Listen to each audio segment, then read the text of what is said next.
करून देतोय, तुम्हाला पगार देतोय, जॉब सिक्युरिटी देतोय, पेन्शन देतोय, 7वं वेतन आयोग देतोय. तुम्ही आमच्या पोरांना काय देऊन राहिले? आमच्या पोरांना तुम्ही काहीच देत नाहीये. त्यांना विद्यार्थी म्हणून तुम्ही घडवतच नाहीये. रट्टेबाज पोरं बनवताय तुम्ही आणि सगळे खोटे कागदपत्र बनवता. ज्यावेळेला पर्यवेक्षक येतात, शिक्षणाधिकारी काय करतो? मागचा शिक्षणाधिकारी शेण खाताना पकडला तुमचा धनगर नावाची बाई. इतकी तर नालायकी आहे. तुमच्या बदल्या आणि बढत्यांना पैसे खायला द्यायला लागतात तुम्हाला सगळ्यांना. तर हा नीचपणा बंद झाला पाहिजे, तर यांचा विश्वास वाढेल ना तुमच्यावर. नाही तर कशाला वाढेल विश्वास?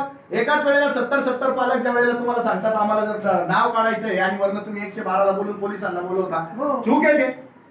तुमचं पण चूक आहे. 112ला का बोलवता? छातीनं तुम्ही यांचा सामना का नाही करू शकत? नाहीच करू शकत तुम्ही सामना. पोलीस का लागतो इथं? पोलिसाची काय गरज आहे? शिक्षणाचं मंदिर आहे. अजिबात 112ला तुम्ही बोलवता कामा नाही. एकाही पालकाशी नीट बोलता जात नाही ते.